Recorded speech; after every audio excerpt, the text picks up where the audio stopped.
Muy buenos días a todos, buenos días iglesia, buenos días amigos, buenos días familia. Qué regalo tan lindo poder despertar un nuevo día. La vida es un regalo que solo puede provenir del Señor, porque Él es el dador de la vida. Así que cuando abras tus ojos, cuando veas la luz del día, dale gracias al Señor porque estás vivo. Porque si estás vivo es porque Dios te tiene vivo, porque Dios tiene algo especial para ti hoy. Su palabra dice que nuevas son sus misericordias cada mañana. Y a veces por estar en la queja, por estar en el círculo vicioso del dolor, de la escasez, se nos olvida y no nos permite ver el regalo de la vida. Hoy le damos gracias a Dios por eso, por la vida, porque estamos vivos por Él. Y qué rico que pudiéramos decir, estamos vivos para Él. Esa sería, wow, la mejor revelación que podemos tener en nuestra vida. Que no solamente estamos vivos porque Él nos dio vida, sino nos dio vida para Él.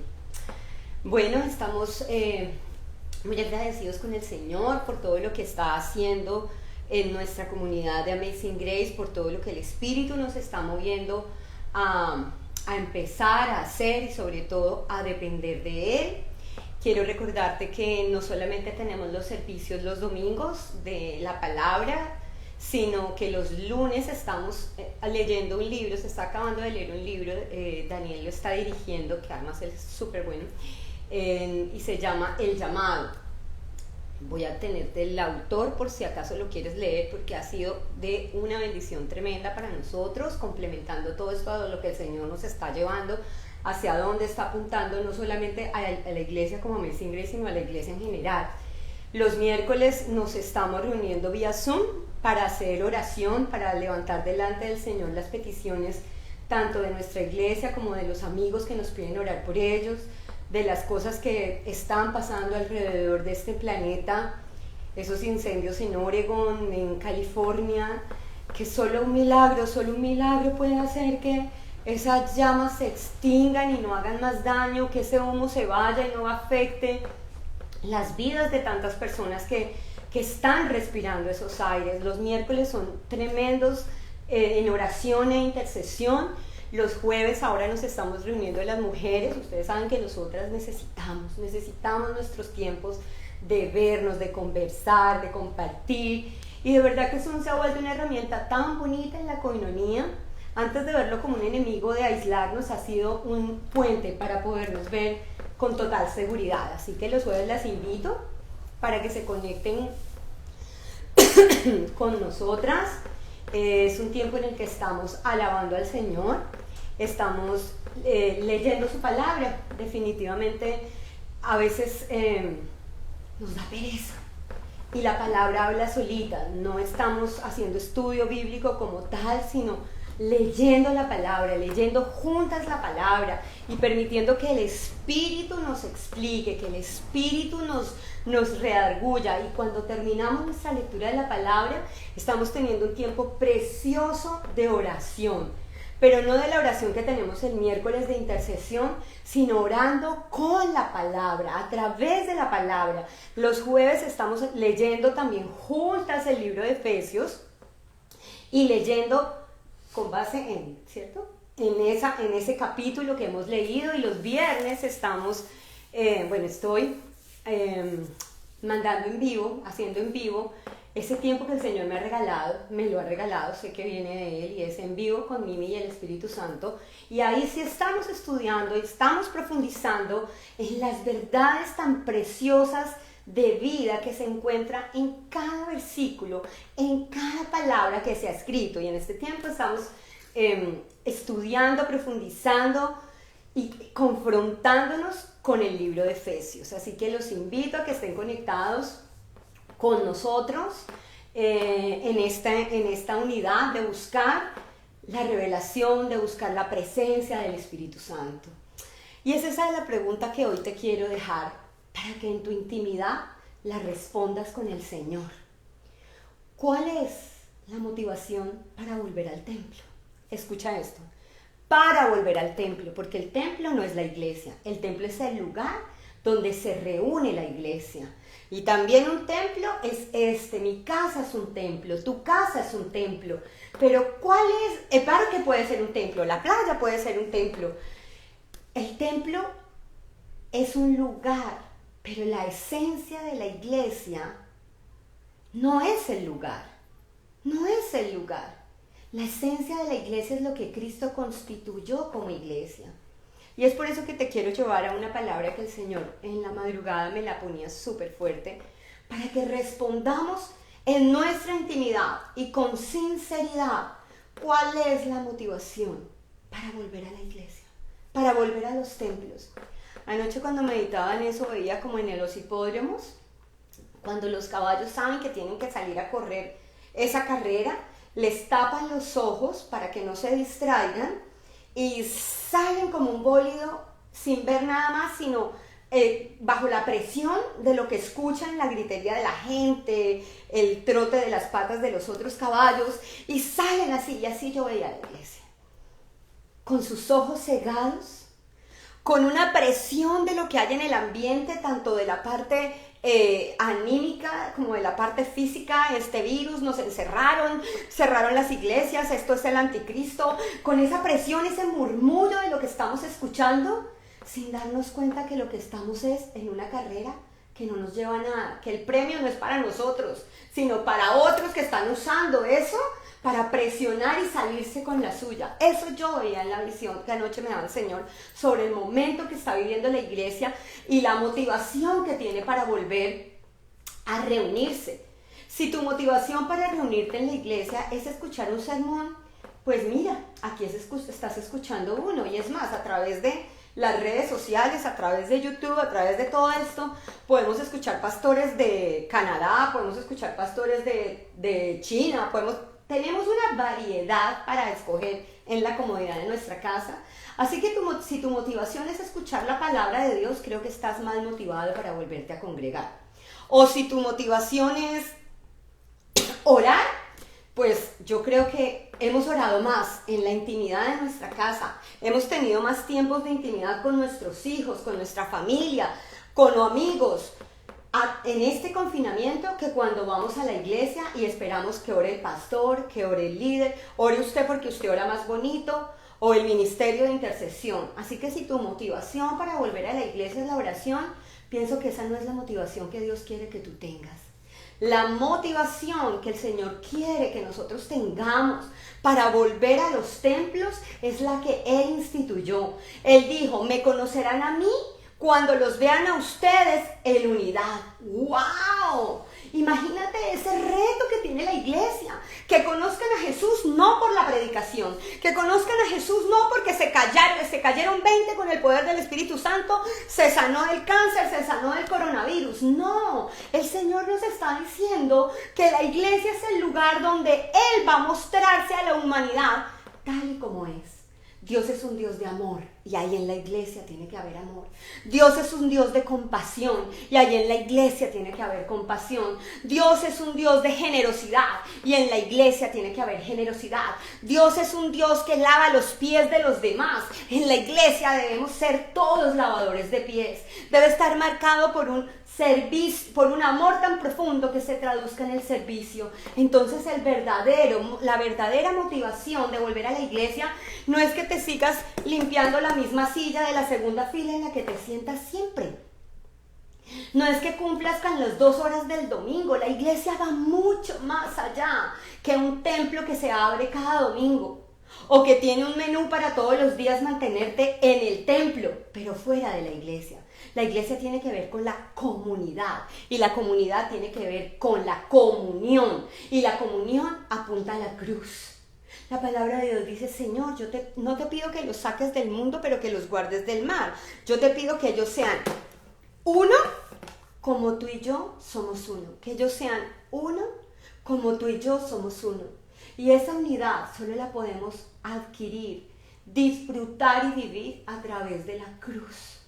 No a través de un templo, mi querido hermano. Medita cuál es la motivación de llevar a tu hijo a la iglesia. que comparta con otros niños, que comparta con otras personas. Cuando vuelvas a la iglesia, que lo más importante no sea que todo el mundo haga silencio, que el niñito no llore, que el aire acondicionado esté perfecto para que tú tengas la comodidad más grande para escuchar la palabra. Que tu motivación para poder volver a la iglesia sea que el de al lado lo vas a conocer de tal manera que puedas ser sensible a su necesidad. ¿Cómo te vas a gozar con el que se goza y sufrir con el que sufre si no lo conoces? ¿Te has puesto a pensar en eso? Si tú vas a la iglesia simplemente a calentar una silla, caliéntala de tu casa. Abre tu casa. Si te es más fácil hacer comunidad con los conocidos, abre tu casa. Pero te tienes que exponer a la verdad de lo que Cristo quiere como iglesia, porque cuando nos exponemos a esa verdad, vamos a disfrutar del regalo más precioso que le dejó a la iglesia, y es el regalo del Espíritu Santo. Y a través del regalo del Espíritu Santo, en la coinonía, en la comunión, en la sociabilización, vamos a descubrir nuestro verdadero llamado, a través de descubrir nuestros dones. Unos tendrán el don de servir a las mesas, otros tendrán el don de limpiar, pero todos tenemos el don de amar, de tener de buscar esa armonía donde, como en la iglesia primitiva, todo lo compartían. El tiempo, el pan.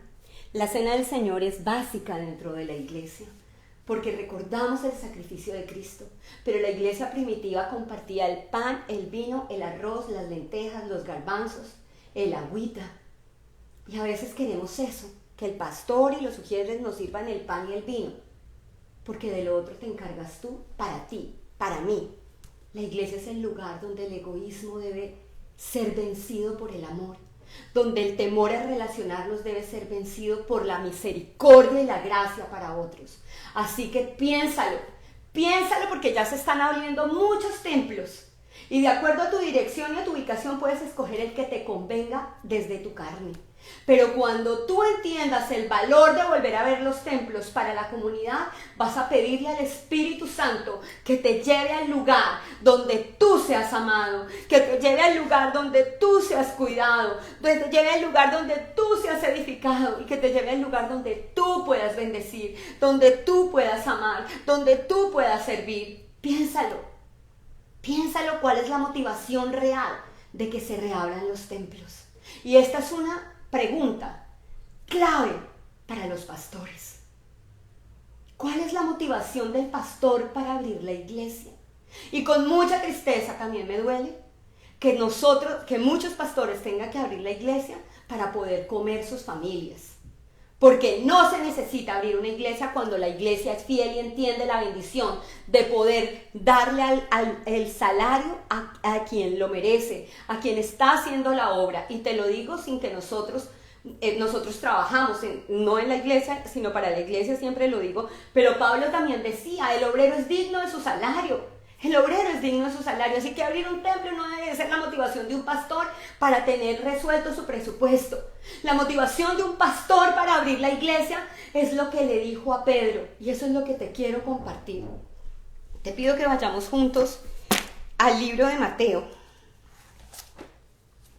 en el capítulo 16 y desde el versículo 13. El Señor había estado con sus discípulos en este lugar donde multiplicó los panes y los peces, donde vieron cómo alimentó el Señor. Después de mira la enseñanza que le estaba dando a sus discípulos. Después de darles el alimento espiritual, que era la revelación del mismo, los apóstoles le dijeron, Señor, mándalos rapidito a su casa, llévatelos rapidito, mándalos porque necesitan comer. A veces eso es lo que le decimos, pastor, usted se demora demasiado dando un servicio, la gente tiene que ir a comer, los niños tienen que salir de allá. ¿No te ha pasado? A mí me ha pasado. Vamos a la iglesia y le decimos al pastor, apure acá, Espíritu Santo, tú tienes 2 horas para manifestarte. 2 horas, así que el de la alabanza le doy 15 minutos, a la esposa del pastor le doy 10 y pastor, usted tiene 45, mira a ver qué hace. Ese es tu tiempo. Pero qué chévere sería que abriéramos la iglesia y empezáramos a orar y pasaran las horas sin darnos cuenta. Qué hermoso sería poder empezar a alabar al Señor todos juntos y no nos diéramos cuenta que pasó el día. ¿A ti no te parece que eso sería espectacular? Yo quiero eso al abrir la iglesia. Yo quiero eso. Yo quiero vivir eso. Yo quiero vivir la presencia del Espíritu Santo. Y les comento lo que vamos a hacer, porque siempre serán bienvenidos. Nosotros tenemos un lugar que alquilamos y el alquiler del lugar vale $500 por domingo. Cuando hablamos con el pastor nos decía, lo siento, pero ahora tienen que pagar por adelantado. Y nos pusimos, y nosotros llegamos a la iglesia a las 9:30 y tenemos que salir de la iglesia a las 12:30 porque a esa hora entra la otra iglesia que también le alquilan el lugar. Y veníamos cargados con Guillermo. ¿Qué vamos a hacer? Chica, $500 por domingo es mucho dinero porque nosotros a veces tenemos que poner de nosotros para pagar la renta también y no tenemos en este momento y tampoco vamos a acribillar a la gente y nunca hemos sido de los que tenemos que poner primero el diezmo para que la gente entre. Esto es su cuestión de fe y de su relación con el Señor. Y en la semana y hemos orado, Daniel ha sido espectacular en presionarnos y decir no nos movemos sin que el Señor nos lo diga. No tomamos una decisión, no se afanen. Y claro, uno como papá de la iglesia, como líder, no dice yo quiero tenerlos a todos en nuestra iglesia, queremos que nos volvamos a reunir. Seguimos en comunión con cada uno de los miembros de nuestra iglesia, llamándolos, orando, por FaceTime, por muchas formas de poder seguir comunicándonos. Pero eso me cargaba a mí, mucho me cargaba a mí el tema de la iglesia. Y en medio de este tiempo que no pude trabajar, yo le decía, Señor, yo quiero montar un negocio para que no dependa de si me pagan o no me pagan. Entonces yo tengo un garaje bastante amplio. Y yo le dije, Señor, voy a desocupar ese garaje y voy a hacer un negocio. ¿Y cómo les parece que venía yo de hacer mercado? Estaba hablando con mi hermana y abrí la puerta del garaje desde mi carro y vi mi garaje y venía yo diciéndole a mi hermana que quería abrir un negocio, que iba a aprovechar mi garaje, que ese era un espacio desperdiciado. Y cuando abrí el garaje, escuché la voz de Dios de una manera tan hermosa. Veía mi garaje y Dios me decía, tú a mí me estás pidiendo un negocio terrenal cuando yo te he puesto en los negocios eternos, en los de mi Padre. Limpia ese garaje y deja que ahí sea la iglesia. ¿Quién va a venir? No sé. ¿Cómo va a ser? No sé. Estamos limpiándolo, arreglándolo y el Señor se encargará. Las consecuencias de mis decisiones en obediencia al Señor las asume Cristo. Así que estoy expectante a lo que Dios va a hacer. Y las consecuencias de mi desobediencia las asumo yo. Así que mis amados, empiecen a orarle al Señor. ¿Por qué iglesia y congregación es a la que tú vas a ir? Para ser bendecido, pero para hacer bendición. Si lo que te motiva es una silla, bájate de ahí. Empieza a pedirle al Espíritu Santo que te revele por qué quiere Él que tú te congregues. Porque es un mandato, porque la palabra dice, no dejen de congregarse como algunos tienen por costumbre. Así que la costumbre sí es congregarnos, pero la congregación tiene que tener un propósito. La palabra dice que estamos unidos a Cristo. Y si cada uno de nosotros vive esa realidad de estar unido a Cristo, usted se imagina 20 que están unidos a Cristo en el poder del Espíritu Santo fluyendo. Yo quiero ver eso y lo voy a ver. Estoy absolutamente segura que yo voy a ver dones manifestados, la presencia del Espíritu Santo, poder para que otros puedan ver a Cristo, así sea en el garaje de mi casa. Ahora sí leamos, mira lo que dice Mateo. Cuando Jesús llegó a la región de Cesarea de Filipo, les preguntó a sus discípulos, ¿quién dice la gente que es el Hijo del Hombre? ¿Te has puesto a pensar en eso? ¿Quién dice la gente alrededor tuyo que es el Hijo del Hombre? Bueno, contestaron, algunos dicen Juan el Bautista, otros dicen Elías y otros dicen Jeremías o algún profeta. Entonces les preguntó, ¿y ustedes quién dice que soy yo? Mírate al espejo y mira a Cristo preguntándote a ti, Marta, María, Juan, Rodrigo, Marisol, Jimena, todos los que están mirando. ¿Y ustedes quién dicen que soy yo? Simón Pedro contestó, tú eres el Mesías, el Hijo del Dios viviente. ¡Wow! Jesús respondió, bendito eres Simón, hijo de Juan, porque mi Padre que está en el cielo te lo ha revelado. No lo aprendiste de ningún ser humano. La revelación de Cristo no viene ni siquiera por una buena predicación, sino por la revelación del Espíritu. No te lo ha revelado ningún ser humano. Ahora te digo que tú eres Pedro, que significa roca. Y sobre esta roca, escucha esto, sobre esta roca edificaré mi iglesia. Y el poder de la muerte no la conquistará. Y te daré las llaves del reino de los cielos. Todo lo que prohíbas en la tierra será prohibido en el cielo. Y todo lo que permitas en la tierra será permitido en el cielo. Qué palabra tan poderosa, pero qué mal la leemos. ¡Wow! Yo creo que no hay nada más muerto que una piedra. Y el Señor es tan experto en tener esas, que uno diría, contradicciones. No, no son contradicciones, son tan claras para que lo podamos entender. Una piedra no puede vivir, así que si no es Cristo el que le da vida, olvídate. Mira lo que le dice. Ahora te llamaré Pedro, una roca. Y si algo uno se dio cuenta después de leer este pasaje con lo que sigue, es que el corazón de Pedro era una roca. Acaba de entender que Cristo es el Hijo de Dios. Y posterior a este pasaje, viene el momento de la transfiguración. Y cuando el Señor baja y le dice, Pedro, le explica que se va a morir, Pedro le dice al Señor, no, que esto no te acontezca, Señor. Y ¿sabes qué le respondió el Señor? No, le dijo, Pedro hermoso, Pedrito, acabo de decirte que sobre esta roca, sobre ti edificaré mi iglesia. Si eso es lo que hubiera entendido Pedro, y eso es lo que entendemos nosotros, que sobre Pedro edificó la iglesia. No la edificó sobre Pedro, la iglesia es edificada sobre Cristo, y el que la edifica es Cristo. Toda la obra de la iglesia es por gracia. Pedro va y le dice, Señor, que no te acontezca. Y le dice el Señor, apartaos de mí, Satanás. ¿Cuántos van a la iglesia y creen que el Señor es Dios? Creen que Cristo es Cristo, pero todavía tienen su corazón endurecido por la misma razón que Pedro la tenía. ¿Saben hasta cuándo ese corazón de piedra se vivificó? En la venida del Espíritu Santo.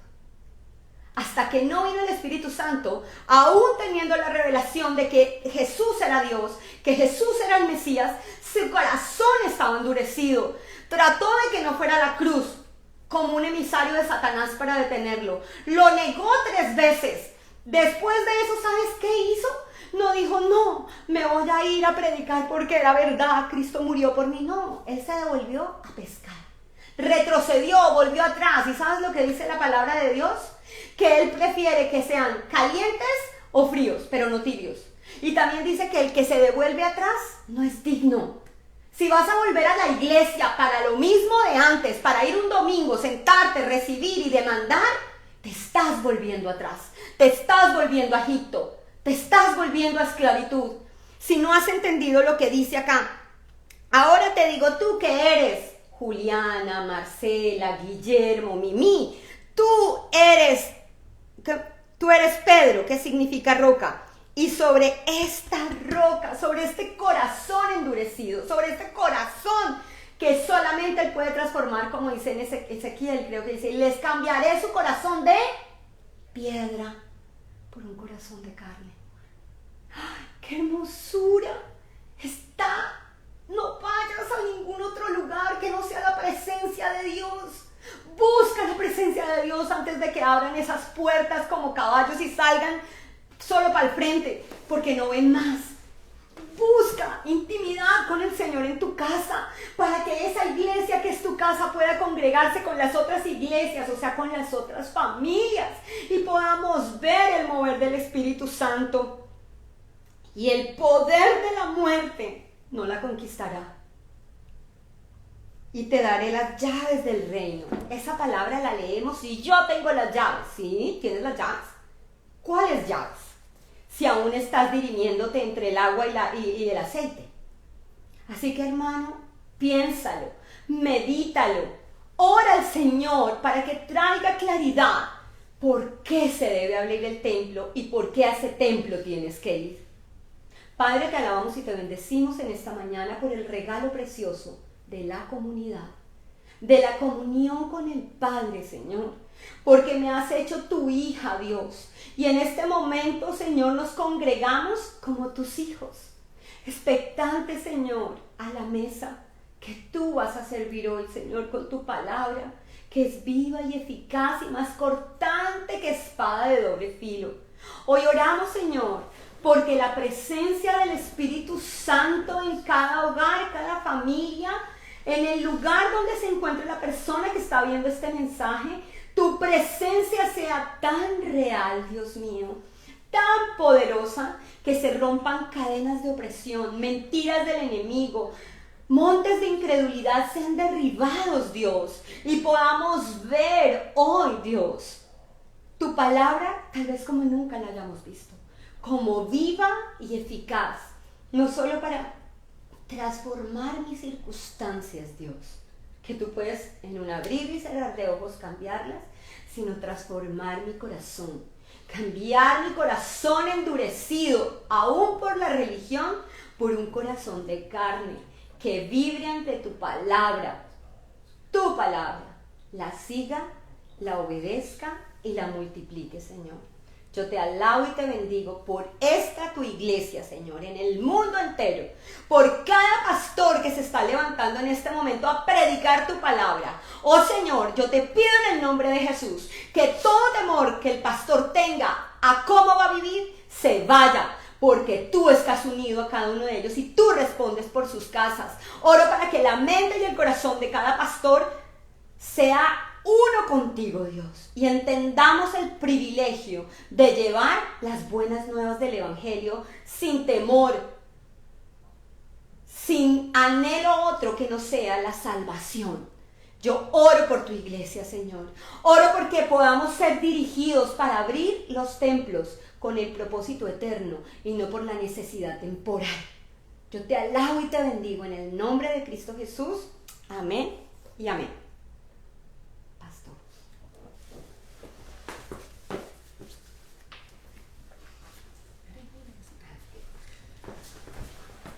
Muy buenos días, iglesia. Dios los bendiga. Qué bendición volverlos a ver imaginariamente. Y que ustedes nos vean y nos sintonicen como cada domingo. Vamos a ver si puedo desenredar esto. A ver si lo amarro acá.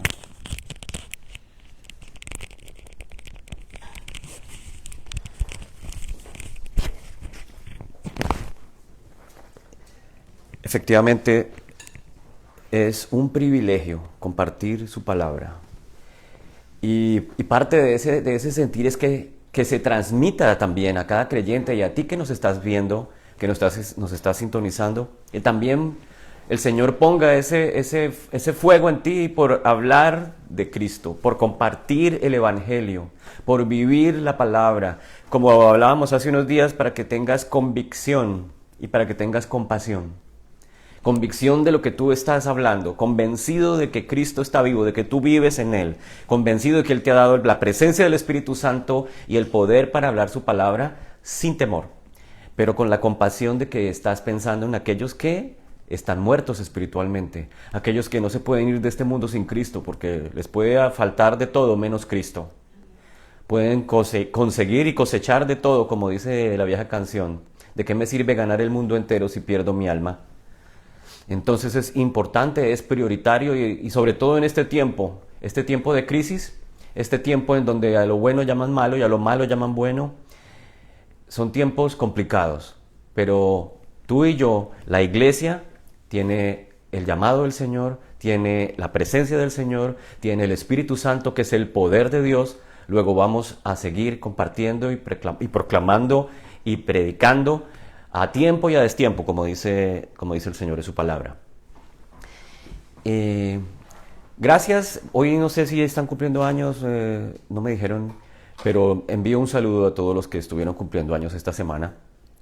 Dios los bendiga. Estamos que nos morimos por verlos personalmente, porque como decía antes mi esposa, lo más hermoso de ir al templo no es simplemente llenar un espacio, calentar una silla.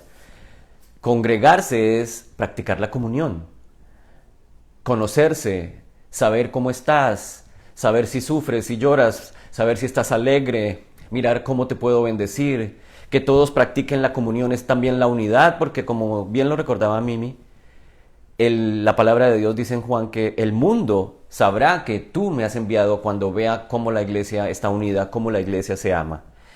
Y entonces también nos morimos por compartir ese ponqué con todos ustedes en sus casas, por almorzar juntos. Ya saben que nos gusta la carne asada.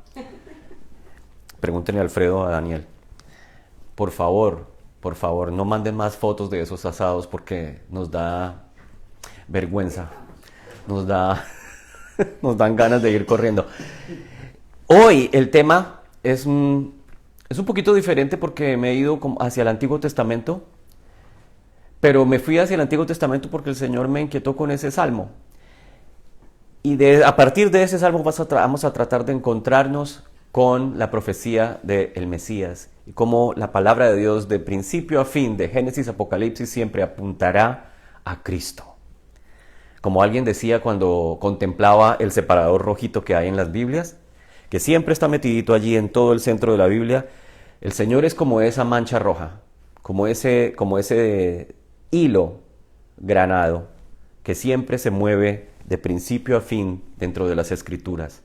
Las Escrituras en Cristo serían simplemente unas escrituras más, un libro de sabiduría, un libro de poesía antigua, pero la esperanza estaría perdida, porque Cristo es la esperanza, Cristo es la sustancia, como bien lo ha dicho Pablo y como lo dice la palabra en el Nuevo Testamento. Al principio todo era sombra, pero la sustancia y la consumación está en Jesucristo, el Mesías, el autor y consumador de nuestra vida, el autor y consumador de nuestra fe. El tema de hoy le he colocado por título: Gracias, Señor, por tu eterna gracia. Gracias por tu eterna gracia. Y ahí coloqué como subtítulo: Él oye tu clamor en medio de tu angustia. Él escucha tu clamor. Siempre, siempre. No creas que cuando eres un creyente y por ciertos momentos, cuando te sientes triste, cuando sientes que las cosas se ponen difíciles, todos hemos pasado por esas situaciones. A veces uno piensa: ¿será que el Señor está allí? ¿Será que el Señor me escucha? O como que cree que el Señor se olvidó de mí. Es tan dura la prueba, es tan dura la situación, es tan difícil la crisis que uno piensa: no, ya de esta no me sacaron. Aquí perdí, aquí morí. Pero hoy como que el Señor nos quiere recordar una vez más que Él siempre está pendiente, que Él siempre está en nosotros, pendiente de nosotros. ¿Qué noche le estaba enseñando a mi hija? Precisamente la palabra donde el Señor dice: en paz me acostaré y así mismo dormiré, porque solo tú me haces vivir confiado. Y lo repitió como 10 veces hasta que se lo aprendió y se quedó dormida. Pero pensaba en eso porque qué días estaba escuchando al pastor Samuel Pagán. Los que lo conocen saben que es un erudito en Biblia, en hebreo antiguo, profesor de una universidad en Israel, en Jerusalén, autor de varios libros, y decía que él aprendió, y su esposa, no me acuerdo si era él o su esposa Noemí, que decía que una de las mejores tácticas o técnicas para aprender a orar era leer los salmos. Orar con los salmos, y él dice que él aprendió y que ella aprendió a orar así, repitiendo los salmos, derramando su corazón cuando el salmista también derramaba su corazón, cuando se quejaba, cuando se enojaba o cuando exalta el nombre del Señor. Y es hermoso. Y volví a leer los salmos y me encontré con hermosos versículos, con hermosas perlas que están allí escondidas. Luego el Señor me está inquietando y nos está invitando a que leamos los salmos, a que leamos proverbios, que tratemos de seguir investigando, buscando, inquiriendo, como decía la vieja versión, en su palabra. Y me encontré con este salmo. Acuérdense que son bastantes salmos, pero este es el Salmo 107. Y me encontré con esta palabra que nos encanta en esta iglesia, que es la palabra gracia. La palabra en el hebreo para gracia es Gesed, aunque hay otras palabras que también definen gracia y favor inmerecido. Pero hoy me voy a enfocar un poquito en esta palabra Gesed y específicamente en el Salmo 107 para que leamos para que le pidamos al Señor que nos hable, que nos muestre, que nos anime, que nos consuele, que nos conforte. Amén. Señor, gracias. Gracias por este momento. Gracias, Espíritu Santo, porque habitas en la iglesia, porque somos tu cuerpo. Tú eres nuestra cabeza, tú nos guías por medio de tu Espíritu Santo que habita en nosotros. Gracias porque tú nos guías a la verdad y la verdad eres tú, Jesús. Gracias porque tú eres el poder, el mismo poder que levantó a Cristo de entre los muertos es el que habita en cada uno de los creyentes. Gracias, Señor, porque en Pentecostés, el primer Pentecostés del nuevo pacto, llegaste y te posaste sobre los discípulos como con lenguas de fuego. Y todos profetizaban, hablaban lenguas extrañas. Y la gente pensaba que estaban locos. Muchos hoy, Señor, niegan tu presencia, pero hoy proclamamos que tú eres el mismo ayer, hoy, por los siglos, y que tu Espíritu es nuestro consolador, nuestro guía, nuestro amigo, nuestro intercesor, nuestro abogado, una persona digna de escuchar, digna de alabar y de que te relaciones con ella. En el nombre de Jesús, amén. Y amén. Y dice el Salmo 107, den gracias al Señor porque Él es bueno, porque para siempre es su misericordia. Amén. Y lo menciona varias veces a lo largo del Salmo, no voy a leerlo todo, voy a leer como 3 fragmentos o 4, en donde el Señor habla de varios puntos que nos enseñan acerca de su amor y nos muestran también el amor de Cristo. Den gracias al Señor porque Él es bueno.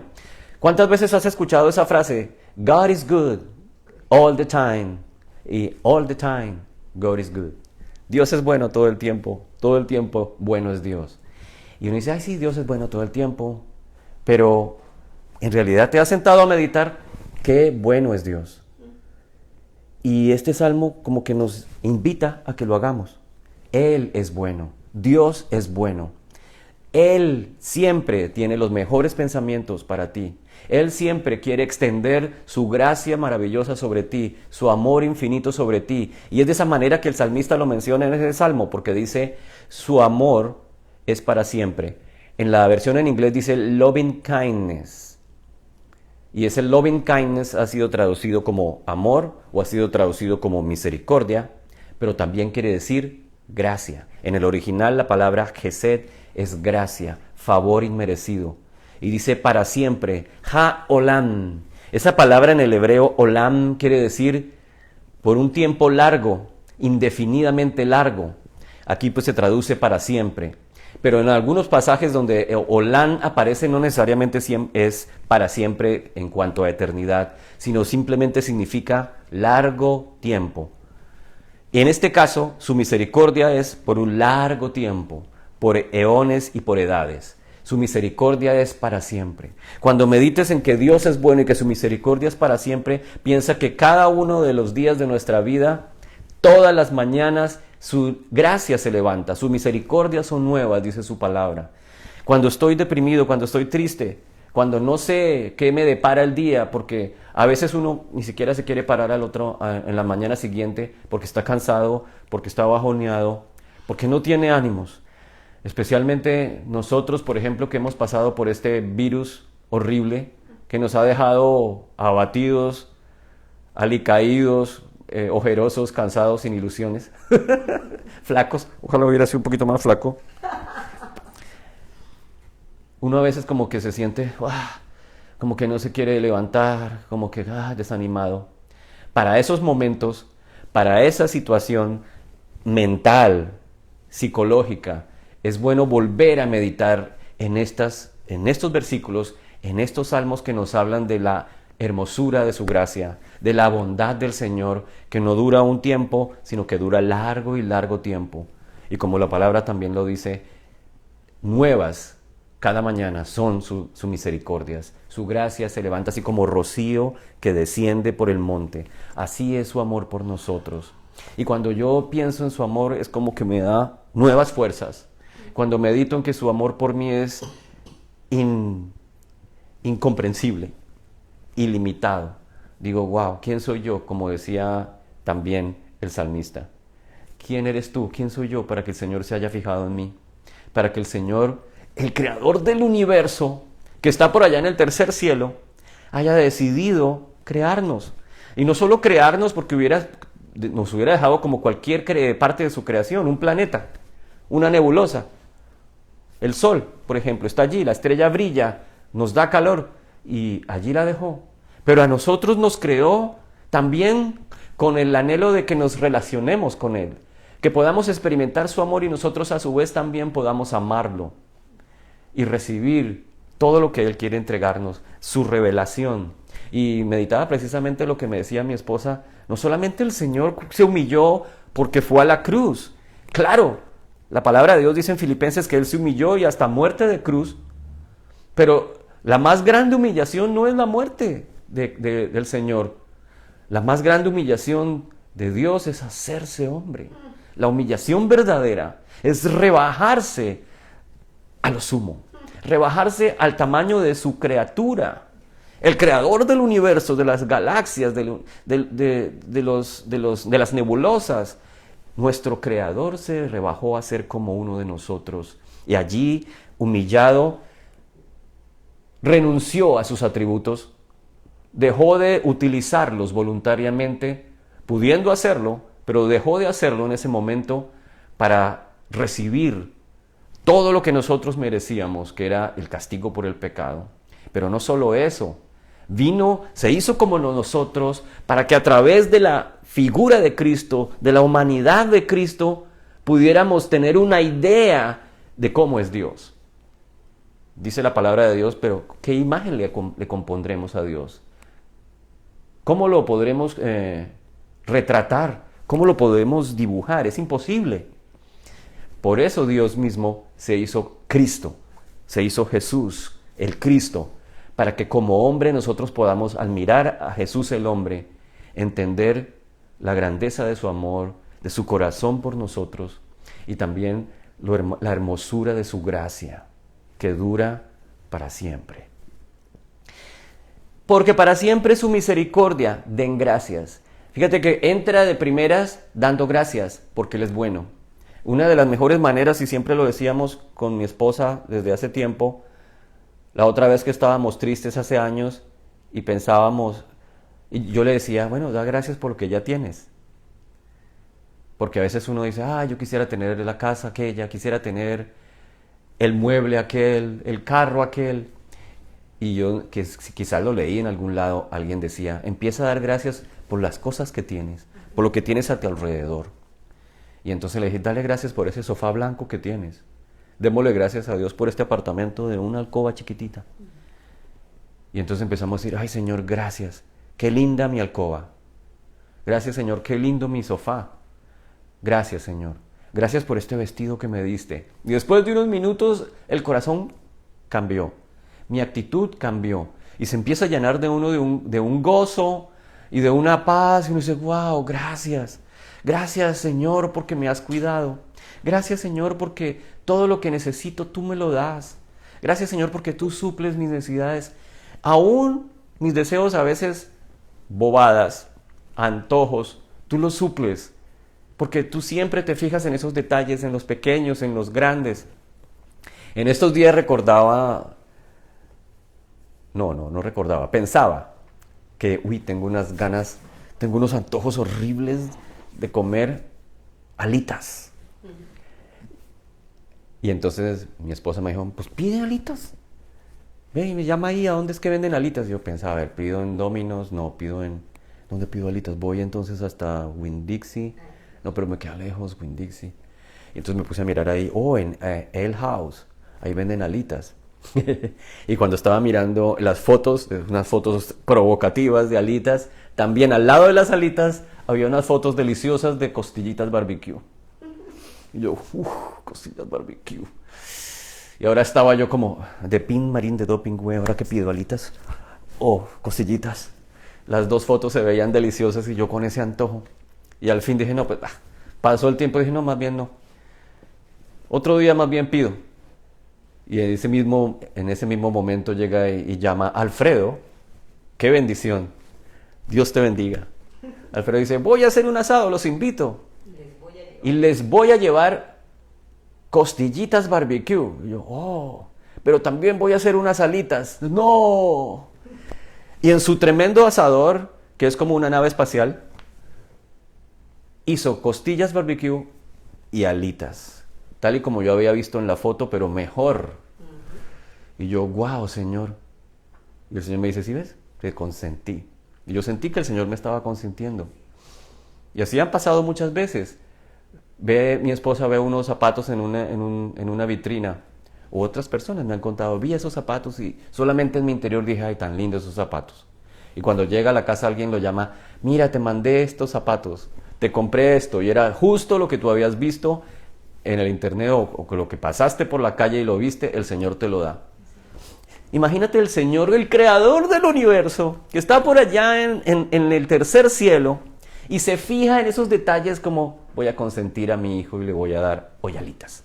Le voy a comprar estos zapatos. Simplemente por su gracia. ¿Se los merecía? No, ¿me merecía yo que Alfredo nos tratara así? No. Por el contrario, dirá, no, ¿estos qué? ¿Cómo los voy a alimentar yo? Además que comen como lima nueva. Pero gracias, gracias, gracias, Señor, porque utilizas tus hijos, utilizas personas, utilizas los medios más inverosímiles para bendecirnos. Porque tú eres bueno y tu misericordia, tu loving kindness es para siempre. Tu gracia es súper abundante, es un favor inmerecido que lo has decidido derramar simplemente porque así eres tú. Eres amor, eres gracia, eres bondad. Y dice, díganlo los redimidos del Señor. O sea que te invito a que lo digas tú. Dilo tú, lo digo yo. Dios es bueno y su misericordia es para siempre. Ahí lo dice, díganlo los redimidos del Señor. Y si tú eres un redimido, entonces di amén. Como dice la canción esa del rapero. Redimido viene de una palabra en el hebreo que es Gaal, de donde viene la palabra Goel, que es el pariente redentor. Y Jesucristo es nuestro pariente redentor. En el Antiguo Testamento, este pariente redentor, el Goel, era aquel que rescataba a aquella persona o familia que se quedaba sin descendencia. Una mujer tenía a su esposo y si el esposo moría y no le dejaba hijos, necesitaba un pariente redentor, un Goel, que viniera a redimir su descendencia, a redimir sus posesiones. Este pariente redentor en este caso entonces era quizás el hermano de su esposo fallecido y venía para que a través de él, casándose con la viuda, pudiera tener descendencia y así redimirla. Así también hacerse cargo de los terrenos y que no los perdiera. Hacerse cargo de todas sus posesiones y que siguiera manteniendo y trayendo estabilidad a la familia. También este pariente redentor era el que vengaba la sangre, lo llamaban el vengador de la sangre. Cuando alguien cometía un pecado o algo en contra de la ley, este también venía y vengaba a la familia. Todo eso se convierte o se materializa, porque esto solamente es una sombra, como siempre digo, se materializa en Cristo Jesús, quien es nuestro pariente redentor. Nosotros éramos incapaces de redimirnos, perdimos todo. Éramos como la viuda sin descendencia, la viuda abandonada que no tiene cómo salir de su pobreza espiritual. Éramos también culpables de muerte por nuestro pecado y el pariente redentor viene a vengar esa sangre, pero sacrificándose él mismo en la cruz del Calvario. Él mismo es el que justifica y él mismo es el que es juez al mismo tiempo. Ese es nuestro pariente redentor. Allí entonces nos ha redimido, dice el Salmo, de la mano del adversario. Y el adversario es el diablo, el que nos tenía atados, porque nos acusaba, el acusador de los hermanos, el que siempre recordaba que éramos dignos de condenación, pues ha sido vencido, ha sido expuesto en la cruz, en su desfile triunfal, dice la palabra de Dios, a través de la obra de Cristo en la cruz. Luego nosotros, los redimidos del Señor, podemos proclamar, al entender esta realidad, Dios es bueno, para siempre su misericordia, para siempre es su gracia. Recuerda, en el original es Gesed. Y esta palabra, si la buscas, está más de 240 veces en toda la Biblia. Gesed, favor inmerecido. Por ejemplo, en Primera de Crónicas, en el capítulo 17, no, todavía no. Allí aparece el llamamiento de David, cuando el profeta Natán se encuentra con David y David le dice, no es el llamamiento de David, disculpa. Es cuando David dice, yo tengo que construirle un lugar para adorar al Señor. Recuerda que David, dice la palabra de Dios, era un hombre conforme al corazón de Dios. Y en ese momento David quiere hacerle un templo, dice, no hay un lugar donde nos reunamos para alabar al Señor, Él necesita, nuestro Dios es digno de un templo donde ser alabado, donde la gente se reúna y ofrezca sacrificios. Y entonces el profeta dice, pregúntele al Señor, a lo mejor está de acuerdo contigo. Y él le pregunta al Señor, y el Señor dice, yo te he amado, tú eres especial para mí, pero no serás tú el que me construyas un templo, porque has derramado sangre, hay mucha sangre en tus manos, eres al mismo tiempo que tienes un corazón fantástico, eres un guerrero, has estado en la guerra, has matado gente, no eres tú el encargado de construirme un templo. Sin embargo, el Señor en Crónicas 17, en uno de estos versículos dice, mi amor contigo estará para siempre. Nunca retiraré de ti mi amor. Pero la palabra allí que es traducida amor es Gesed. Nunca retiraré de ti mi gracia. Mi gracia estará contigo, sobre ti y tu descendencia. Pero fíjate que su gracia también se extiende sobre ti, porque nosotros somos descendencia de aquel que desciende de David, que se llama Jesús. Nosotros, al igual que la herencia de David, heredamos todo su Gesed por nosotros. Maravilloso, ese amor eterno, ese favor inmerecido. Díganlo los redimidos del Señor, a quienes ha redimido de la mano del adversario, y los reunió de las tierras de oriente y del occidente, del norte y del sur. Donde quiera que estés, el Señor te busca y te dice, ven, quiero redimirte, ven, quiero que estés conmigo, quiero que hagas parte del reino de mi Padre, quiero que hagas parte de mi cuerpo, de mi iglesia, del norte, del sur. Y hoy proclamo en el nombre de Jesús que todos aquellos que están dispersos, en el norte, en el sur, en el este y el oeste, son atraídos a Cristo, y que sean atraídos también a Cristo por tu palabra, por la palabra de tu testimonio, por tu predicación, por lo que ellos vean que nosotros, y que allí donde estás tú, estás unido en amor para que el mundo crea que el Padre envió a Jesús. Ahora sí, continúo. En el Salmo 107, en el versículo 4 al 7, dice, vagaron por el desierto, por lugar desolado, no hallaron camino a ciudad habitada. Hambrientos y sedientos, su alma desfallecía en ellos. Fíjate que cuando uno está abandonado, cuando uno está en soledad, es como deambular por un desierto. ¿Cuántos desiertos estás pasando hoy tú? O quizás alguien cercano a ti se encuentra en un desierto, se encuentra en un pedregal caluroso, reseco, sin vida. Pues el Señor a esos hambrientos y sedientos, a esos cuyas almas han desfallecido. La palabra en el hebreo también dice su alma está como desmayada, ya no da más. A veces nuestras fuerzas ya no dan más. A veces nuestros desiertos pensamos que no se van a terminar, y cuando miramos al horizonte no vemos más que espejismos. El agua que vemos, el oasis que vemos en realidad es más tierra seca. Pero el Señor dice, entonces en su angustia clamaron al Señor. Fíjate que en su angustia también la palabra allí es deprimido. En su depresión, en su postración, clamaron al Señor. Luego, una parte importante, cuando uno se encuentra postrado, cuando uno se encuentra tirado, muchas veces la depresión lo lleva a uno a tirarse en una cama, encerrarse y cerrar la puerta, cerrar las cortinas y no querer ver a nadie. Se mete uno así como debajo de la cama, así como el avestruz.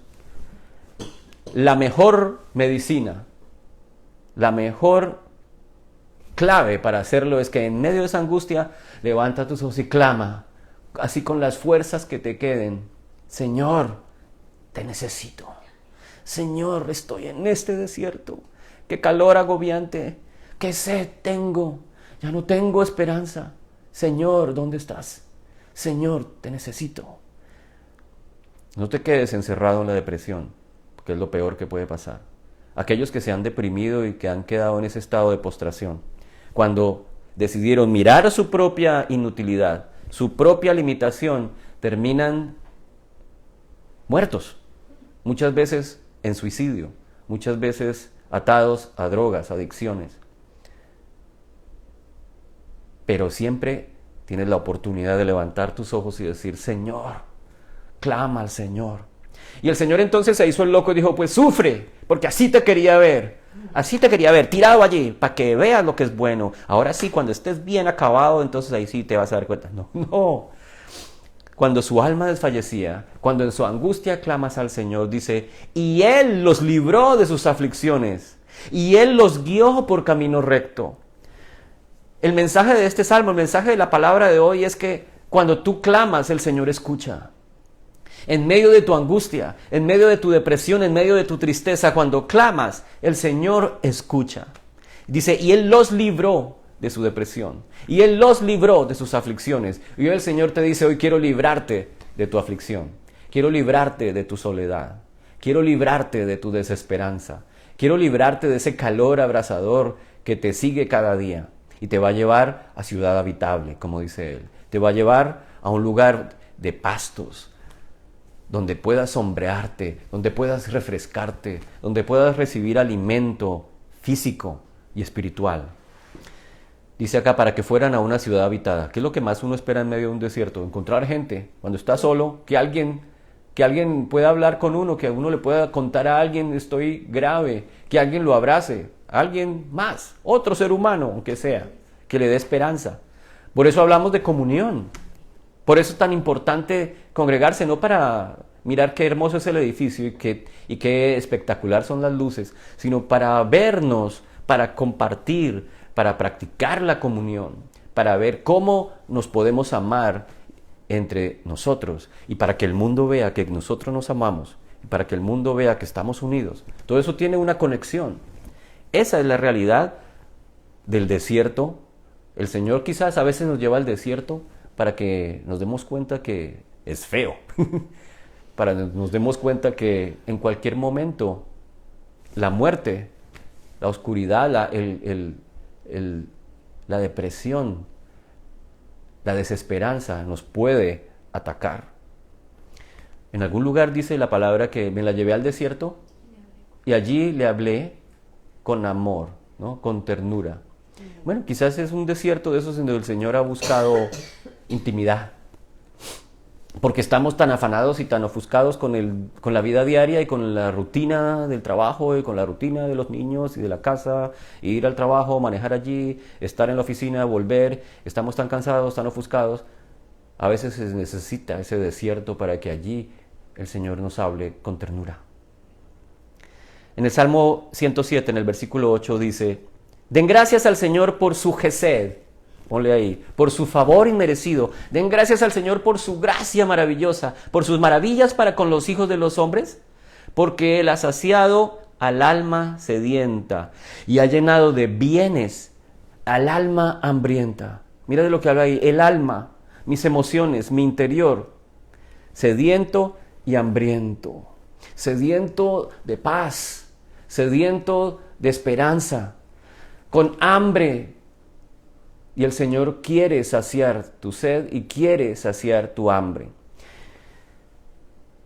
Muchas veces no sabemos qué es lo que pasa en nuestro interior, como que hay algo allí que quiere ser llenado, como que hay algo aquí como que no encaja, como que estamos bien, pero como allí hay un lugar, una esquina, donde sentimos como un vacío, como cuando uno está corriendo y le da ese vaso por allá adentro, y uno respira y como que, como que no siente, ¿dónde está? Que está por allá adentro.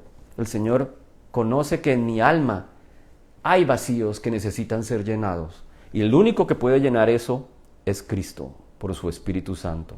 Muchas veces entonces se van a donde el psicólogo, donde el psiquiatra, y el psiquiatra entonces les hace regresiones, les hace cualquier cantidad de ritos, meditaciones, y se da cuenta entonces que su abuelita fue que la habían violado y entonces trató mal a su mamá, y entonces que él tiene que ir hasta donde su abuelita, recordar a su abuelita y perdonarla por aquella,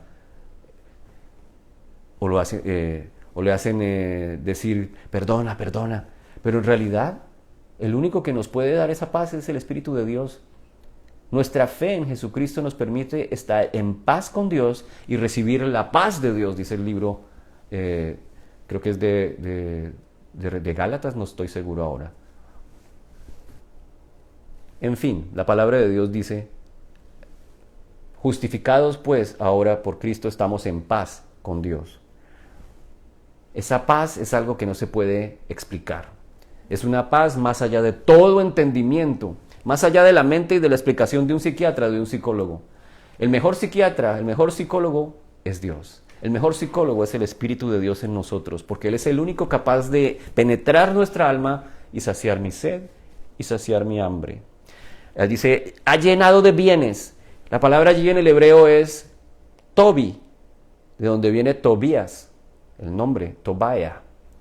Gozo, favor, complacencia, el bien. Ha llenado de todo eso mi alma hambrienta. Se ha llenado de gozo, se ha complacido, me ha llenado de bendiciones a mi alma hambrienta. ¿Qué día hablábamos de las bendiciones? Mi esposa hablaba de las bendiciones, que hemos sido bendecidos con toda bendición espiritual en los lugares celestiales. Y uno dice, sí, claro, y cuando la gente piensa en bendiciones, la casa grande, el carro lujoso, en fin, pero resulta que está hablando de bendiciones más trascendentales y más profundas. Las bendiciones, las primeras bendiciones que el Señor nos habla y nos da cuando lo conocemos, es redención. Por eso está hablando, dígalo, los redimidos. Los redimidos pueden hablar de su gracia, podemos hablar de su amor por nosotros, de cómo Él está dispuesto a saciarnos. Que los redimidos digan, estamos bendecidos con el perdón de nuestros pecados. Hemos sido bendecidos con la adopción como hijos. Por lo tanto, hemos sido bendecidos con una herencia eterna. Hemos sido bendecidos con la presencia del Espíritu Santo en nuestra vida. Hemos sido bendecidos con la resurrección, es decir, con la vida eterna. Seremos transformados, tendremos un cuerpo nuevo. Hemos sido bendecidos para poder disfrutar de lo incorruptible con un cuerpo incorruptible. Hemos sido bendecidos con ser partícipes de su gloria, partícipes de su inmensidad, sentados con Él en el mismo trono de Dios. Hemos sido bendecidos con su justicia, revestidos de su aceptación eterna. Esas son las bendiciones más tremendas. Las otras son simples añadiduras, porque son temporales. Pero todas estas bendiciones son eternas. Vamos al Nuevo Testamento en el capítulo 6 del libro de Juan. Allí el Señor dice, el Señor está hablando, Jesús, hablando de que Él quiere saciar tu alma sedienta y que quiere llenar de bienes tu alma hambrienta. Fíjate cómo aquí se consuma esa palabra de los salmos. Esa palabra es profética. Jesús les dijo, yo soy el pan de la vida. El que viene a mí no tendrá hambre y el que cree en mí nunca tendrá sed. Pero está hablando de saciar el alma sedienta y hambrienta. Pero yo les dije que aunque me han visto, no creen. Todo lo que el Padre me da, vendrá a mí. Y el que a mí viene, de ningún modo lo echaré fuera. Luego aquí también hay una eterna provisión. Fíjate que Él dice, el que viene a mí, yo soy el pan, yo soy el verdadero alimento. Jesús es el verdadero alimento. Yo puedo comer costillitas y alitas y antojarme de muchas cosas, pero eso simplemente me va a saciar por un tiempo. Dentro de unos días voy a tener antojos de sushi. Entonces voy a tener que pedir el sushi con su chicharrón al lado. Pero el Señor es el que dice, yo sacio tu alma. O sea, lo que trasciende, lo que no es temporal, lo que va más allá de lo que vemos con nuestros sentidos. Y dice que está hablando de que el que viene a mí, primero hay que creerlo, ¿no? Porque dice, muchos que me han visto, muchos que han visto el Hijo de Dios, al quien Él ha enviado, no han creído. Entonces, si no crees, no puedes recibir salvación. Si no crees, no puedes experimentar saciedad de tu alma. Si no puedes creer, entonces no puedes proclamar yo soy un redimido. Porque hay que creer su mensaje. Escuchar su mensaje y creer su mensaje te hace un hijo de Dios. Y por lo tanto un redimido. Y por lo tanto se hace parte del cuerpo. Y por lo tanto te hace portador de un espíritu. El Espíritu de Dios te hace hijo que te permite clamar papito, Abba, Padre. Al que viene a mí de ningún modo lo echaré fuera. Cuando viene esa conexión con Cristo se convierte en una relación eterna.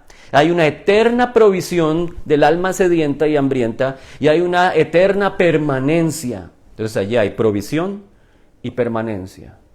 por los méritos de Cristo. Mateo 5:6. Decía un rabino en uno de esos, en una de estas páginas judaicas que empiezan por ahí a aparecer, que se ponen más populares en tiempos de las fiestas, especialmente en el Passover o en el Yom Kippur. Entonces ellos hablan explicando el Passover, explicando por qué los judíos celebran. Y decía un rabino judío, obviamente, decía, el anhelo de todo judío, de todo buen judío, practicante de sus normas, de sus preceptos, practicante de la ley, es llegar a ser recto.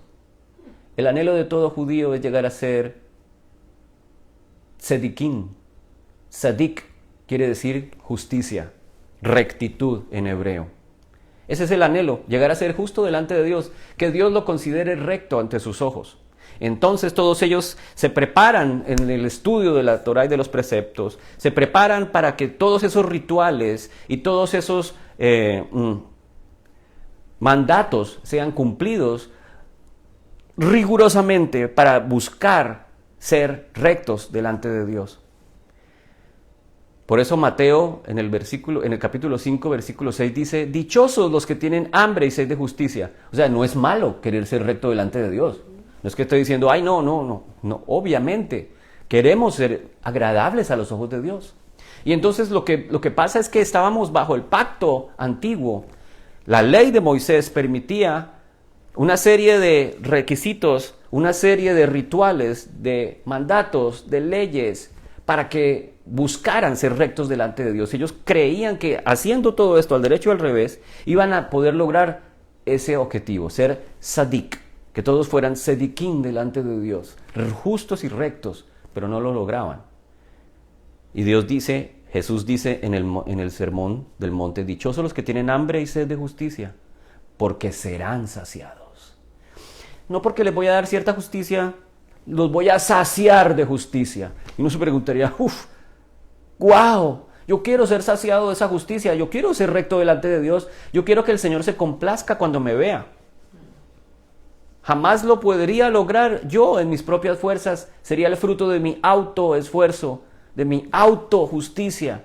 Pero el Señor promete, serán saciados. Los que desean rectitud, los que buscan justicia, serán saciados. Serán saciados. Cualquiera que viene a Cristo no lo echa fuera. El que viene a Cristo recibirá justicia, rectitud delante de Dios. Seremos justificados. Eso es lo que promete desde el principio. Luego lo vuelve a prometer en Mateo 5 cuando hablaba durante su estadía antes de la cruz del Calvario. Y allí en el libro de Romanos, ya post muerte y resurrección de Cristo, el cometido de su visita a esta tierra, su misión ha sido cumplida. Hemos sido perdonados y hemos sido justificados por nuestra fe en la obra perfecta de Cristo en la cruz. Y ahora Romanos 5 dice Pablo en el versículo 1, justificados pues por la fe, aleluya. Hemos sido saciados de justicia porque no es cualquier justicia, es justificados 100%. Estamos en una posición espiritual, en una posición también física delante de Dios, aceptados para siempre en Él.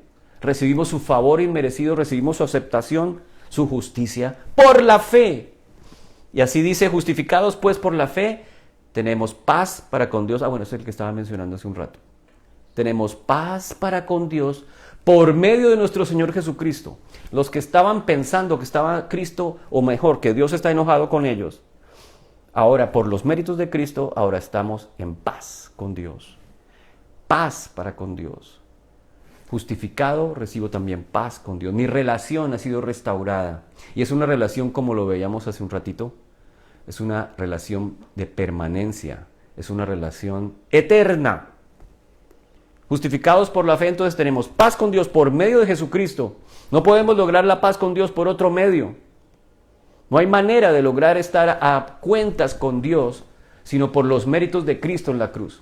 Cristo pagó el precio impagable que tú y yo éramos incapaces de pagar.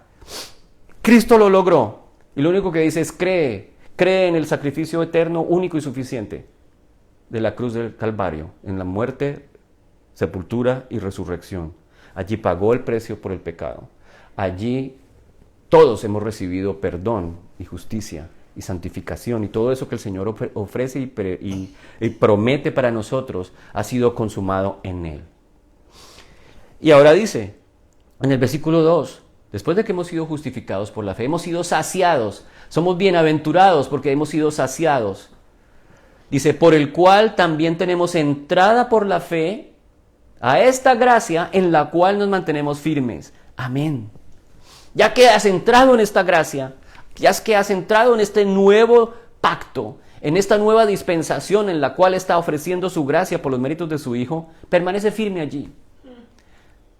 No empieces a buscar otros medios para mantenerte a cuentas, en paz, justo, digamos, porque entonces estarás despreciando, disminuyendo, menospreciando la obra de Cristo, su gracia maravillosa. En Él tenemos entrada por la fe. Estamos en Él, la puerta se ha abierto por la fe en Él. Él mismo es la puerta, lo dice en otro lugar. Yo soy el pastor, pero yo también soy el portero, el que abre la puerta, y fuera de eso yo soy la puerta, o sea, Él es todo.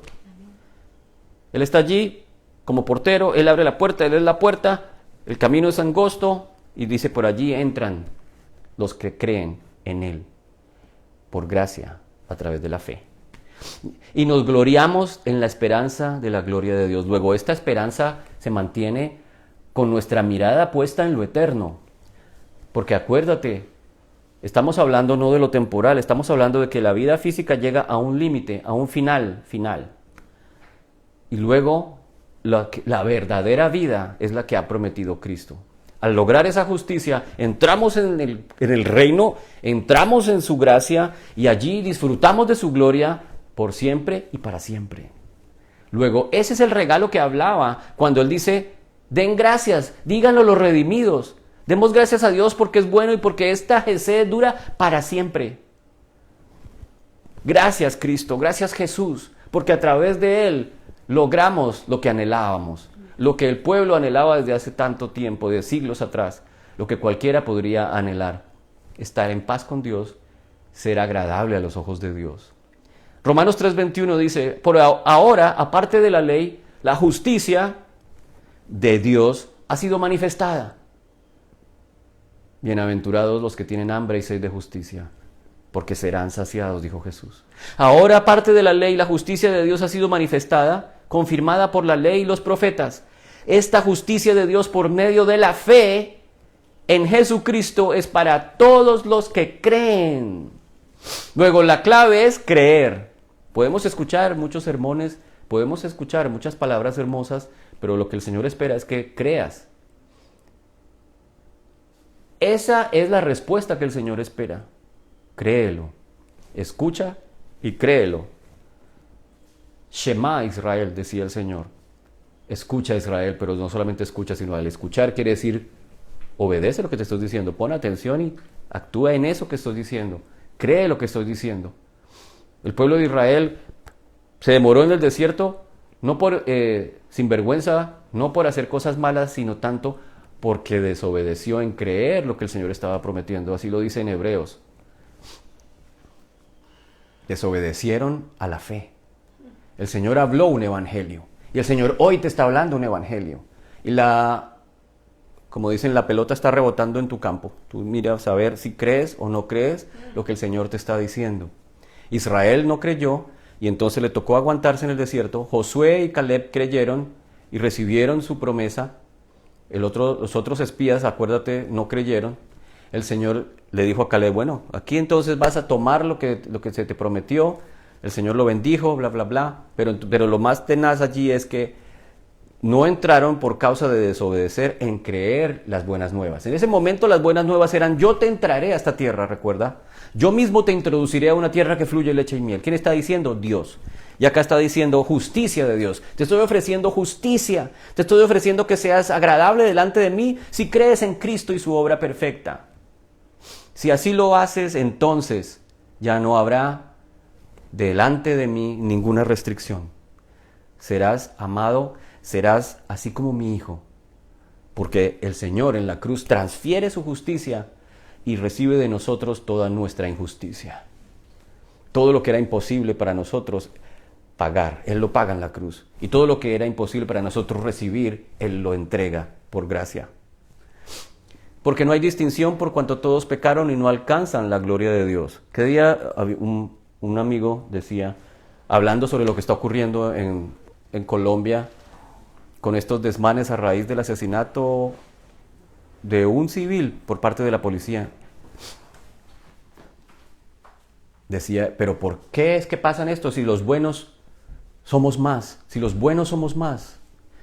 Pero yo me preguntaba, ¿pero quiénes son los buenos? Muchos de nosotros nos creemos buenos. Mucha gente se creería que entonces los buenos son los que van. Pero ¿con qué medida de bondad nos estamos nosotros midiendo, valga la redundancia? ¿Cómo somos nosotros capaces de medir qué tan bueno soy? ¿Cuál es el estándar de bondad? Ninguno llega a un estándar de bondad suficiente delante de Dios o delante del tope de la moralidad. En realidad todos somos malos, dice la palabra de Dios. Romanos dice, todos somos malos, no hay uno bueno. Y el Señor dice, Él es el que justifica al impío, Él es el que justifica al malo, al pecador. Luego, no hay ninguno bueno, todos somos malos, pero Dios es el que transforma nuestro corazón y nuestra mente después de que reconocemos que necesitamos de Él. Sigamos entonces allí. En el Salmo 107, en el versículo 10, habla de moradores de tinieblas y de sombra de muerte. Pero espérate, antes porque quería decir algo más. Muchas veces nos encontramos con personas que dicen, es que este niño o esta persona se porta mal, no es buena, porque no lo cuidaron en la casa, porque es muy importante los valores que se reciben en la casa. Y entonces le dan importancia a la casa como si las cuatro paredes, como la construcción física del edificio, tuviera poderes mágicos. Es que lo que aprendieron en la casa, los niños de casa son los que son buenos, esos son los valores que aprende uno en la casa. Y entonces la casa, ¿quién le enseñó los valores? Como si uno viviera en una casa y estar en una familia de papá, mamá e hijos fuera garantía de ser una persona honesta o una persona de valores o de moralidad alta. No necesariamente. Porque la casa por sí mágicamente no le va a enseñar valores a la persona. Como decía alguien por allí, si alguien vive en un garaje, no se convierte en automóvil.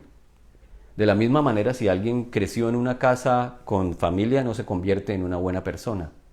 Luego, no es la casa, ni siquiera es la familia, sino son los valores de Cristo en el papá y en la mamá. Los valores de Cristo en la persona, los que transforman esa familia. Luego, no es la casa, porque esa familia puede vivir precisamente en un remolque, o la persona puede vivir, no tener casa física, y sin embargo encontrarse con Cristo, sus corazones ser transformados y enseñar el Evangelio a sus hijos y crear o criar mejor hombres y mujeres honestos, ciudadanos de bien, con valores morales provenientes de la palabra de Dios. No es que entonces, como yo nací en una casa, entonces sí, es que eso se aprende en la casa, y la importancia de la casa. Le dan demasiada importancia a la casa por sí, o a la familia per se, pero eso no tiene ninguna varita mágica. El único que puede transformar entonces es el encuentro con la palabra de Cristo. El Evangelio es el que transforma la gente que vive en la casa. El Evangelio es el que transforma a los hijos que crecen en una casa que cree y aplica el Evangelio, la palabra de Dios. Sigamos entonces. En el Salmo 107, en el versículo 10 dice, moradores de tinieblas y de sombra de muerte. Éramos moradores de tinieblas, dice el Salmo 107, versículo 10. Prisioneros en miseria y en cadenas. Estábamos atados. Hay cadenas, hay barrotes, hay calabozos psicológicos, calabozos espirituales en los cuales muchos pueden estar. Moradores de tinieblas, de sombra de muerte. De allí, dice que porque fueron rebeldes a las palabras de Dios y despreciaron el consejo del Altísimo. Luego, estar lejos de Dios, despreciar la palabra de Dios, despreciar la realidad de Cristo, nos mantiene en muerte.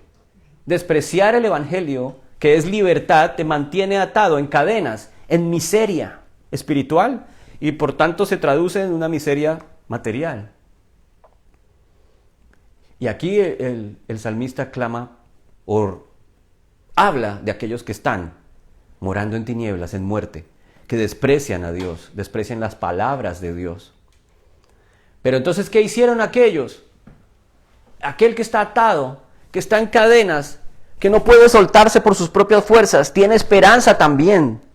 Incluso si está muerto, también tiene esperanza, porque dice, entonces en su angustia, una vez más, clamaron al Señor. Y él dijo, no, pero tú ya estás muerto. Qué pena, pero ya no hay nada que hacer por ti. No. En su angustia clamaron al Señor y Él los salvó de sus aflicciones. Los sacó, y esto es hermoso, los sacó de las tinieblas y de la sombra de muerte y rompió sus cadenas. Aleluya. Me hace acordar de esa vieja canción, ¿no? Cristo rompe las cadenas. Cristo rompe las cadenas. Cristo rompió las cadenas de la esclavitud al pecado. Cristo te liberó de las prisiones de muerte en las cuales te encontrabas. Rompió la muerte, rompió las cadenas de la muerte, te sacó de la sombra de oscuridad.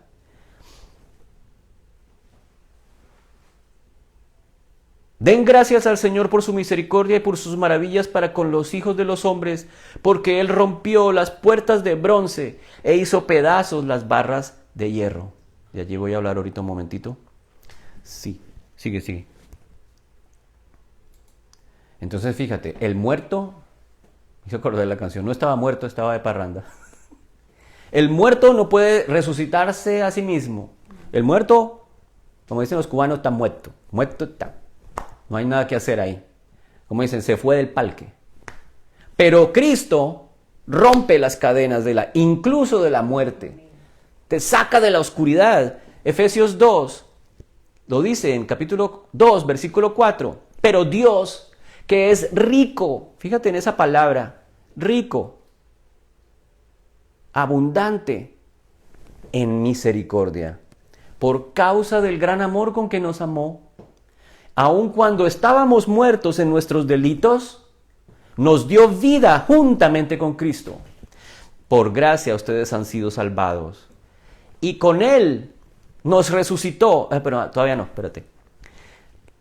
Antes de decir eso, fíjate que es por su gran amor, su gracia, su loving kindness que dura para siempre. Es la esencia de Dios. Esa es la esencia de Dios. Dios, dice Juan, es amor. La ecuación más hermosa de la Biblia. Dios igual amor. No es que Dios le dio por un día, ay, hoy tengo ganas de amar a la gente. Hoy tengo ganas de amar a mi criatura. No, la esencia de Dios es amor. Por amor nos crea y por amor quiere que ese amor sea una relación que fluya. Yo te amo a ti, criatura, y la criatura a su vez ama a su creador. Lo que el Señor espera es que también nosotros lo amemos. Pero ¿cómo podemos amar a Dios si no lo conocemos? Y de esta manera estamos conociendo quién es Dios. Cuando viene Jesús y se manifiesta a nosotros, se materializa en este mundo, se hace hombre, se hace carne, nos muestra aún más de cerca, en intimidad, cuál es el amor, cuál es el anhelo de Dios, qué es lo que Él desea. Pero el pecado, mi transgresión, eso es lo que nos limitaba. Ese era el obstáculo, pues Cristo lo retira en la cruz del Calvario y paga el precio, retira el pecado. Y por amor, entonces, nos hace vivos una vez más. Y ahora sí, continúo. Y con Él, entonces fíjate, es con Él, nos dio vida juntamente con Él. No es que simplemente nos vivifica, sino que nos da vida juntamente con Cristo. Y con Él nos resucitó. Y con Él nos sentó en lugares en Cristo Jesús. Entonces subraya ahí, y con Él. No es que nos resucita y nos deja ahí, como en las nebulosas. No, y con Él nos resucitó, nos da vida después de la muerte, y con Él nos sentó en los lugares celestiales en Cristo Jesús. Estamos pegados de Jesús. Nuestra unión a Jesús que empezó desde el momento en que creíste en Él, esa unión continuará por la eternidad. Continuará en los lugares celestiales. Estamos en Él para siempre, a fin de poder mostrar en los siglos venideros las sobreabundantes riquezas de su gracia por su bondad para con nosotros en Cristo Jesús. Esa bondad, esa esencia de Dios, esa riqueza de su gracia se ha desbordado sobre nosotros para que la experimentemos empezando desde aquí, para que continúe en la vida eterna. Salmo 107, versículo 18. Su alma aborreció todo alimento y se acercaron hasta las puertas de la muerte. Entonces en su angustia clamaron al Señor y Él los salvó de sus aflicciones. Vuelve y se repite y se repite.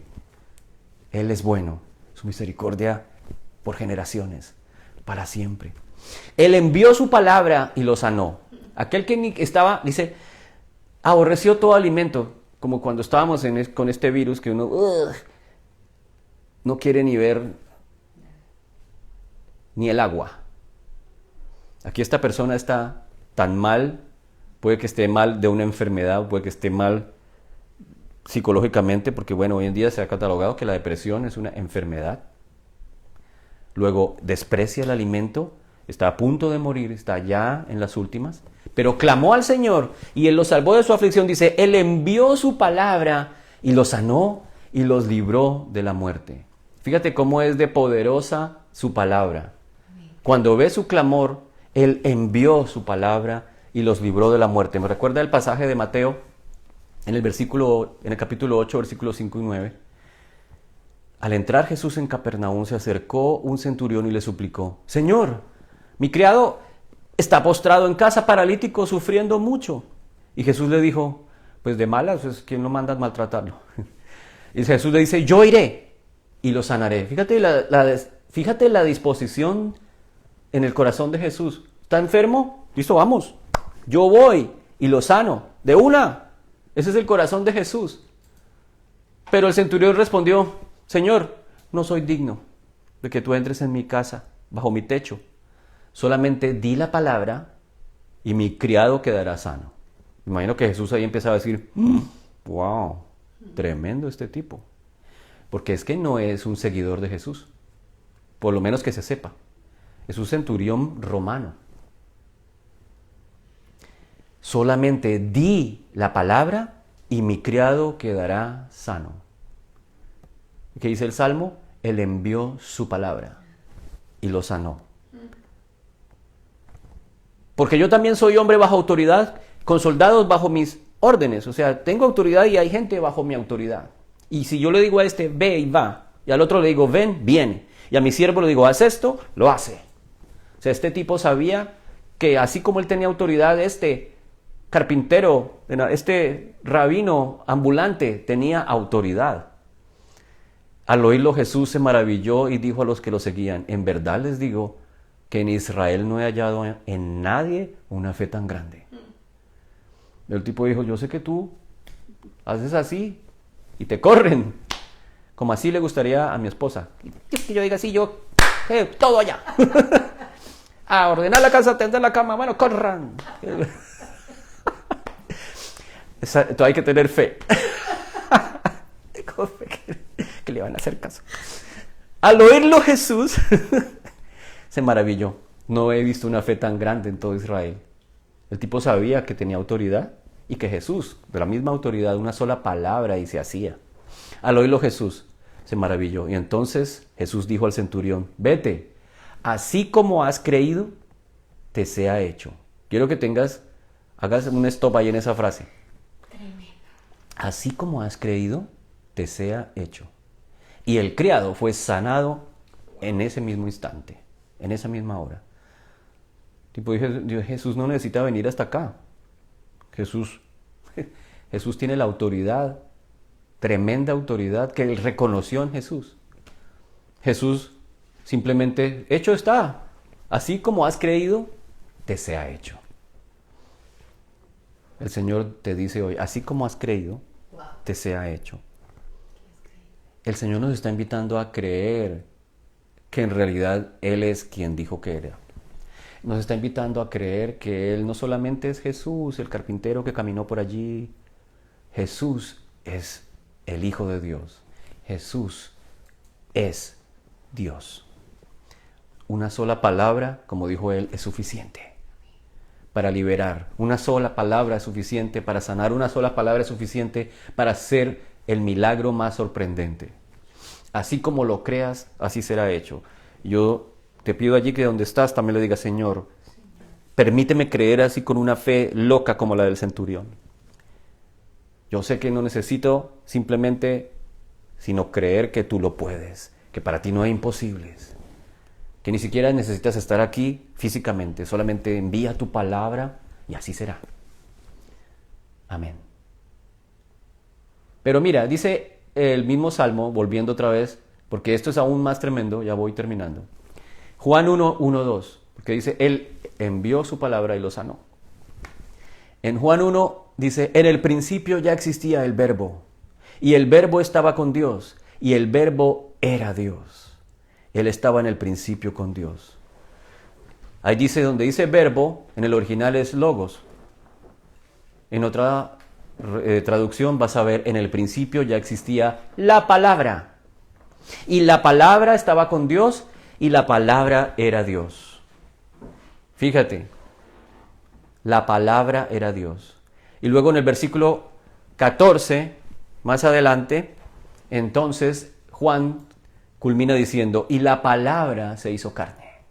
El verbo, la palabra se hizo carne y habitó entre nosotros y vimos su gloria, dice Juan, gloria como del unigénito del Padre, lleno de gracia y de verdad. La palabra fue enviada, es Cristo. Él envió su palabra y lo sanó. No solamente Cristo envía la palabra sobre el siervo del centurión, sino que Él mismo es la palabra. La palabra hecha carne. La palabra hecha carne vino y habitó entre nosotros. Y más adelante en el mismo Juan dice, Moisés les dio la ley, pero Cristo vino. Él mismo vino y trajo gracia y verdad. La gracia y la verdad les ha sido dada. Luego la palabra está llena de gracia y de verdad. La palabra es el mismo. Y le dijo el centurión, wow, qué fe. Esa es la clave. La clave una vez más para experimentar su gracia. La clave una vez más para experimentar un milagro como el del centurión es creer que Dios es y que Dios puede. Creer que Él es quien dijo que era. Que Él es el Verbo que habitó desde el principio, que se hizo carne, que habitó entre nosotros, que ascendió a los cielos y nos dijo, me voy, pero los dejaré el Consolador, el Espíritu que los guiará a toda verdad, el Espíritu que les permite clamar Abba Padre, el mismo Espíritu que levantó a Cristo de la muerte. Ese es el Cristo, ese es el Espíritu que ahora habita en la iglesia, y ese es el amor del Padre por nosotros.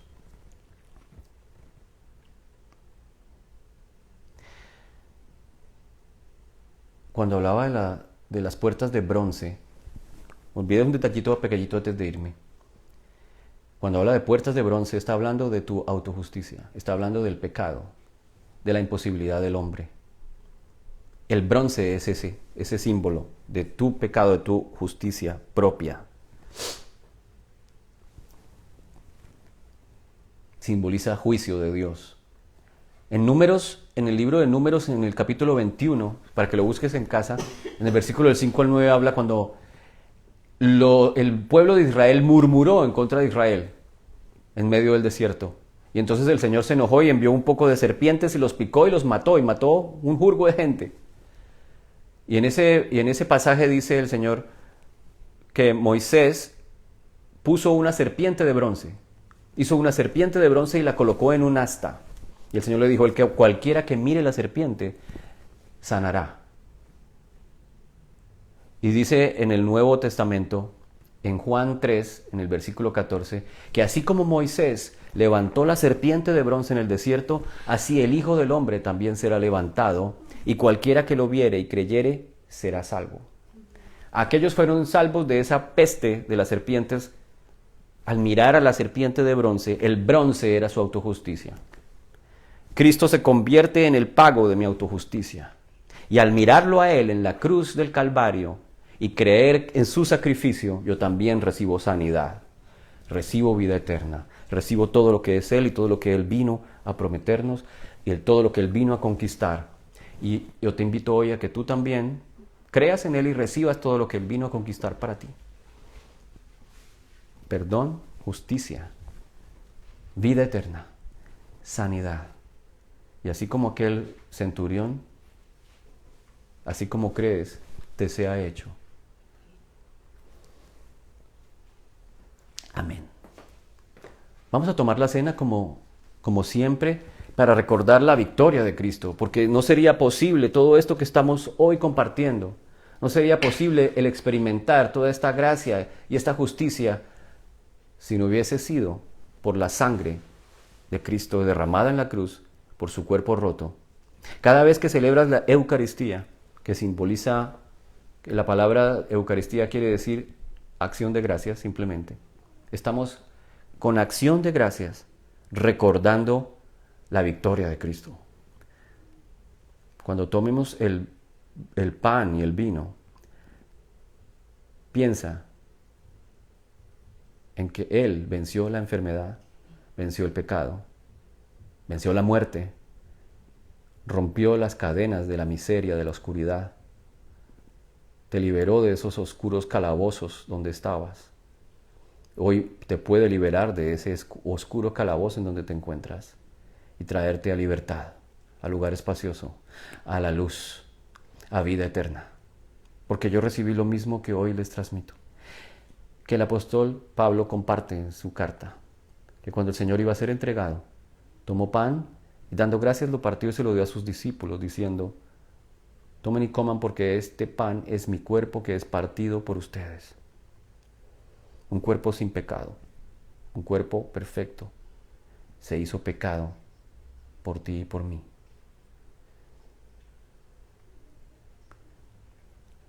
En tu cuerpo recibimos limpieza, recibimos sanidad. Tu cuerpo fue roto. El castigo sobre tu cuerpo nos trajo paz, salud. Al terminar la cena, tomó la copa y dijo: esta copa es el nuevo pacto en mi sangre, sangre preciosa derramada en el madero, la sangre que limpió nuestro pecado para siempre, nuestros pecados pasados, presentes y futuros. Tantas veces como lo hagan, háganlo en memoria de mí. Hoy lo hacemos nuevamente en memoria tuya.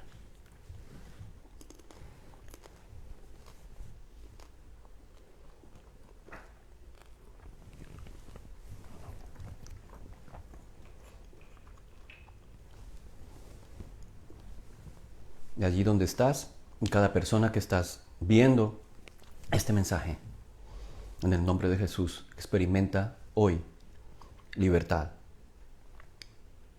Experimenta sanidad. Experimenta su vida maravillosa, vida abundante. Una paz interior inexplicable. En el nombre de Jesús, toda depresión, todo desapego por la vida desaparece. Toda angustia y desánimo se esfuman en el nombre del Señor Jesucristo. Trae el gozo de la salvación. Que podamos practicar esa gratitud cada día y declarar: tú eres bueno y tu gracia es para siempre. Dios los bendiga. Nos vemos el próximo domingo. Coloca tus comentarios, colócale like. Sigue compartiendo con tus amigos, con tus familiares. Saludos a todos los que estuvieron hoy conectados. Saludos a los que nos ven allí y nos han visto en Colombia, a esas familias lindas que han estado allí pendientes. A la gente que está en México, que está en Chile, que está en Noruega, que nos ha escrito. A todos aquellos que vayan a ver esto después en diferido. Que Dios los bendiga. Gracias, Elizabeth y Walter, están en nuestras oraciones, y toda la familia que se reúne por Zoom, que le están dando ejemplo a muchos de nosotros de esa coinonía que están practicando. Dios los bendiga, continúen haciéndolo. Los amamos. Hasta la próxima.